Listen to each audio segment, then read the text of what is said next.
Diabetes treatment. Diabetes self-care at home.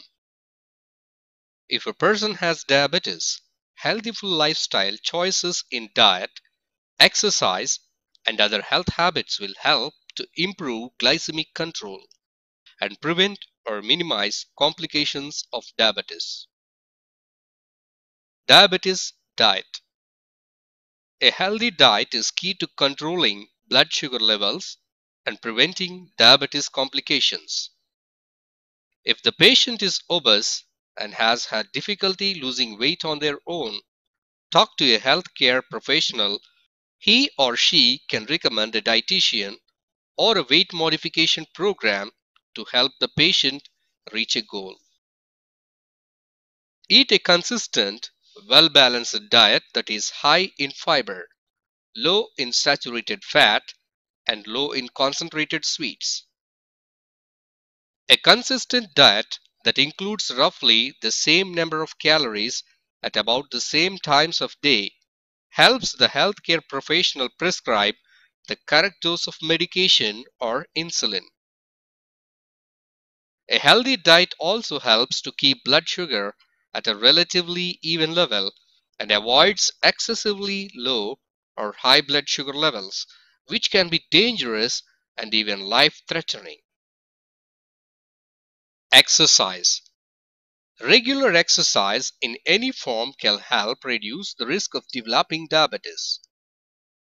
Activity can also reduce the risk of developing complications of diabetes such as heart disease, stroke, kidney failure, blindness, and leg ulcers.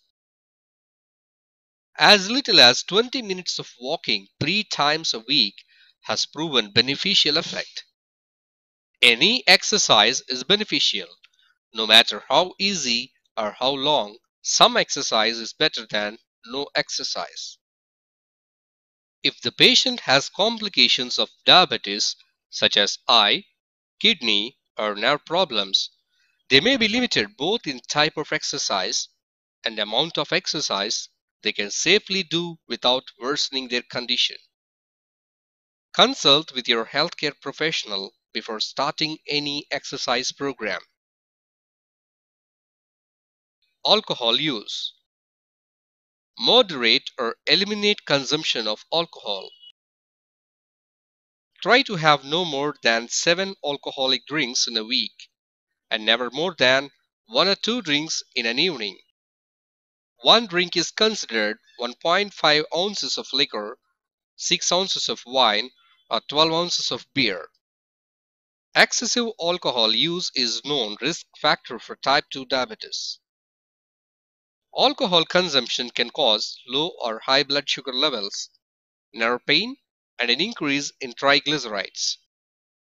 Smoking.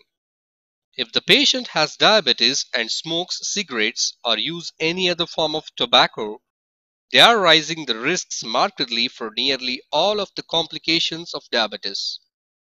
Smoking damages blood vessels and contributes to heart disease, stroke, and poor circulation in the limbs. If a person needs help to quit tobacco use, talk to a healthcare professional. Self-monitored blood glucose. Check blood sugar levels frequently, at least before meals and at bedtime. Then record the results in a logbook. Better equipment now available makes testing blood sugar levels less painful and less complicated than ever.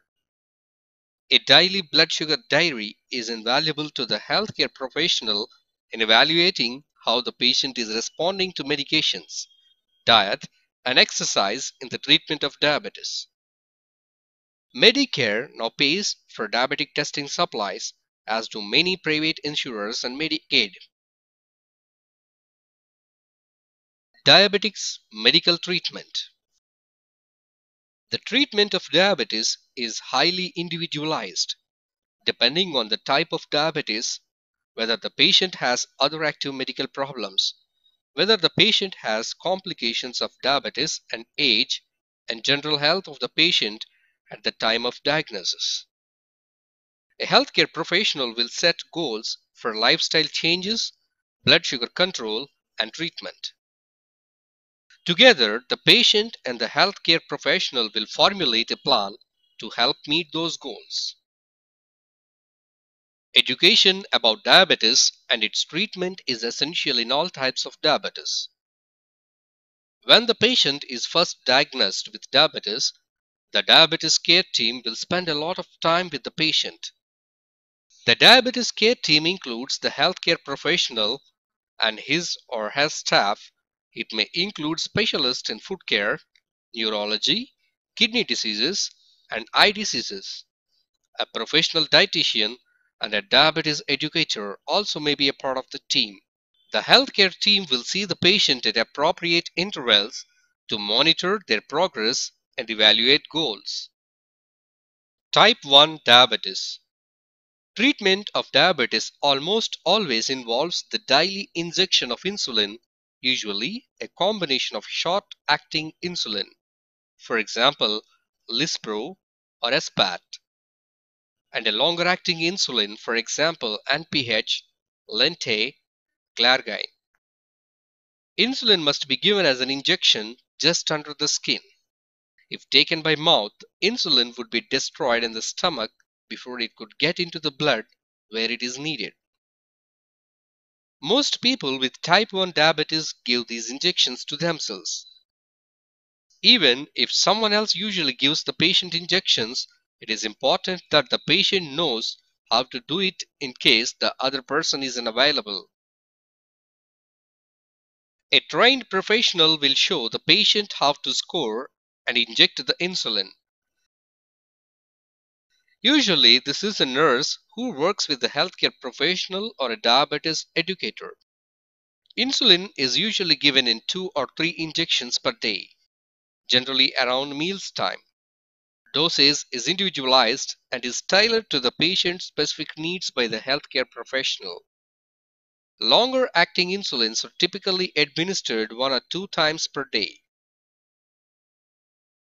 Some people have their insulin administered by continuous infusion pumps to provide adequate blood glucose control.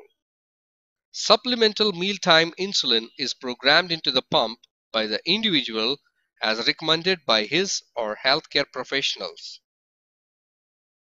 It is very important to eat after the taking insulin, as the insulin will lower blood sugars regardless of whether the person has eaten. If insulin is taken without eating, the result may be hypoglycemia. This is called an insulin reaction. There is an adjustment period while the patient learns how insulin affects them and how to time meals and exercise with insulin injections to keep blood sugar levels as even as possible. Keeping accurate records of blood sugar levels and insulin dosages is crucial for the patient's diabetes management. Eating a consistent, healthy diet appropriate for the patient's size and weight is essential in controlling blood sugar level. Depending on how elevated the patient's blood sugar and glycosylated hemoglobin are at the time of diagnosis, they may be given a chance to lower blood sugar levels through lifestyle changes without medication. The best way to do this is to lose weight if the patient is obese and begin an exercise program. If they remain high, the patient will be started on an oral medication, usually a sulfonylurea or biguanide, to help control blood sugar levels. Even if the patient is on medication, it is still important to eat a healthy diet, lose weight if they are overweight, and engage in moderate physical activity as often as possible. The healthcare professional will initially monitor the patient's progress on medication very carefully. It is important to receive just the right dose of the right medication to regulate the blood sugar levels in the recommended range with the fewest side effects. The doctor may decide to combine 2 types of medications to achieve blood sugar levels control. Gradually, even people with type 2 diabetes may require insulin injections to control their blood sugar levels. It is becoming more common for people with diabetes to take a combination of oral medication and insulin injections to control blood sugar levels. Diabetes medications. Many different types of medications are available to help lower blood sugar level in people with type 2 diabetes. Each type works in a different way. It is very common to combine two or more types to get the best effect with fewest side effects. Sulfonylureas. These drugs stimulate the pancreas to make more insulin. Biguanides. These agents decrease the amount of glucose produced by the liver. Alpha glucosidase inhibitors. These agents slow absorption of the starches a person eats. This slows down glucose production. Thiazolidinediones. These agents increase sensitivity to insulin. Meglitinides. These agents stimulate the pancreas to make more insulin. Diphenylalanine derivatives. These agents stimulate the pancreas to produce more insulin more quickly. Amylin synthetic derivatives. Amylin is a naturally occurring hormone secreted by the pancreas along with insulin. Incretin mimetics. Incretin mimetics promote insulin secretion by the pancreas and mimics other blood sugar level lowering actions that naturally occur in the body. Insulins. Synthetic human insulin is now the only type of insulin available in the United States. It is less likely to cause allergic reaction than animal-derived varieties of insulin used in the past. Examples of rapid-acting insulins.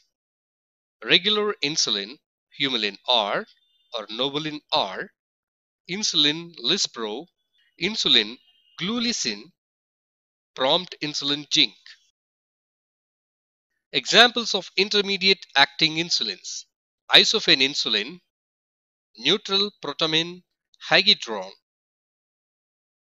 insulin Zinc. Examples of long-lasting insulins. Extended insulin Zinc insulin, insulin glargine, insulin detimir.